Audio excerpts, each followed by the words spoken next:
Hey everyone, today we're going to take a journey through our own lives, from being a kid to being a teenager to being an adult, all to figure out how this little device you're probably holding right now is completely changing our most basic human connections. And the whole story, it really starts with a paradox. I mean, this image just says it all, doesn't it? It perfectly captures what we're talking about. We've got more ways to connect than any other generation in history, but we're also seeing these unbelievable levels of loneliness. So the big question is, how on earth did we get here? To figure that out, we're basically going to follow the human lifespan. We'll start at the very beginning with the foundations laid in childhood. Then we'll see how all of that gets put to the test during the teen years and what it all means for us as adults.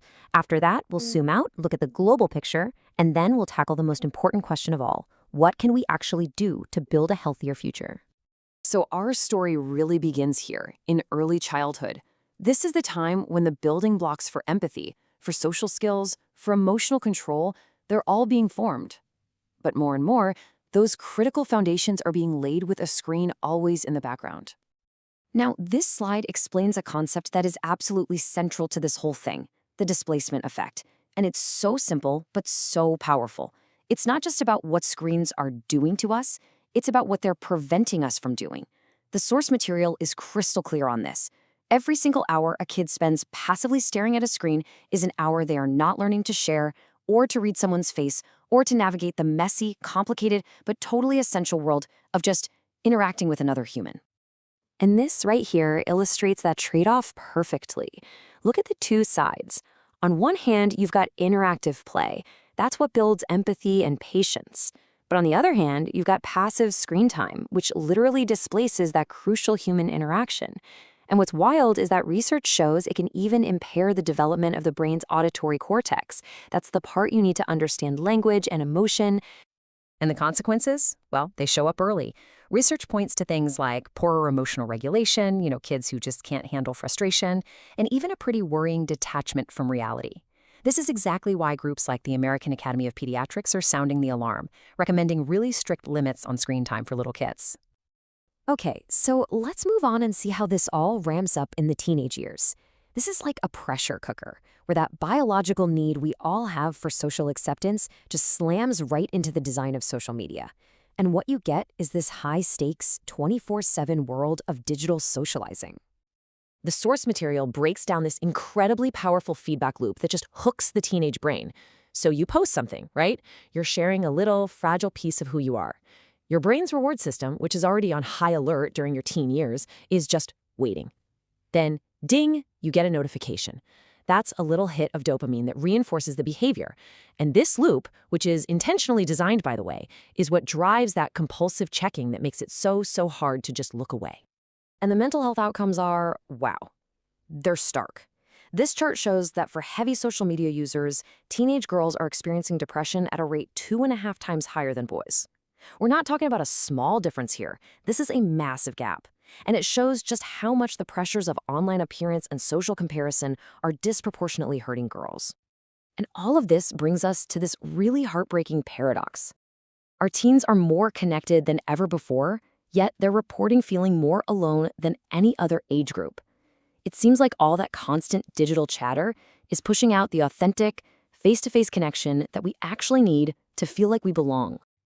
Now, as we get into adulthood, these habits don't just magically disappear. Nope.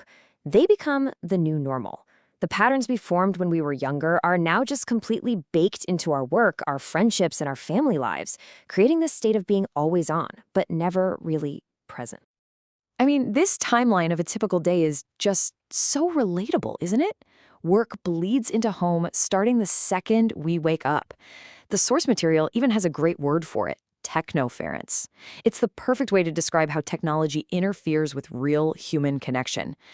We're living in the state of what they call continuous partial attention, where we're never fully focused on our work or on the people who are literally sitting right in front of us. And look at this number, 60 to 80 plus. That's how many notifications the average adult gets every single day. And the research here is fascinating. Each one of those little buzzes, no matter how small, triggers a tiny spike of the stress hormone cortisol. Over a whole day, that adds up to this state of chronic, low-level anxiety that we've just kind of accepted as normal. And maybe this is the most profound part. This quote really gets to the heart of the intergenerational cycle.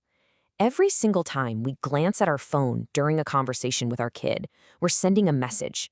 And that message is, this device might be more important than you are. We are literally modeling the very disconnection that we say we're so worried about in our kids. Okay, so let's zoom out a bit, because it's really important to get that this isn't just a problem in the West. It's a global phenomenon. But how it actually plays out can change dramatically depending on where you live and what your culture is like. The source material shows this really clear geographic divide. If you're in a city, it's sensory overload, just a constant flood of digital and physical noise. In the suburbs, it's that intense juggling act, trying to multitask work and family life. And then in rural areas, the challenge can be the complete opposite, frustration from being isolated and not having enough access to digital tools or mental health support.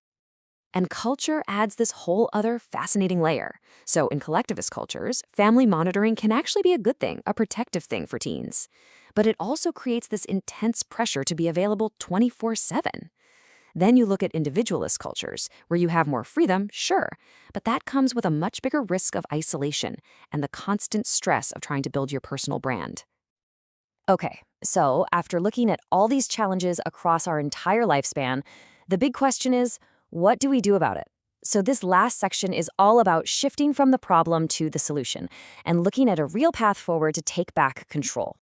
Now, the crucial thing to get here is that this is not one person's problem to solve alone. No way. Real change has to be a collective effort. It has to start with parents modeling good behavior at home. It has to extend to schools teaching digital wellness. It means policymakers need to step up and regulate harmful designs. And tech companies need to shift their whole business model from just prioritizing engagement to actually prioritizing our well-being. And you know what? It includes all of us, as individuals, supporting each other's efforts to just unplug. So we're going to end on this really powerful question from the source material. This technology isn't going anywhere. In fact, it's only going to get more sophisticated, more persuasive. The real challenge ahead isn't technological, it's human. Are we going to develop the collective wisdom to control our devices, or are we just going to let our devices continue to control us and control our most important human connections? That's definitely something for all of us to think about.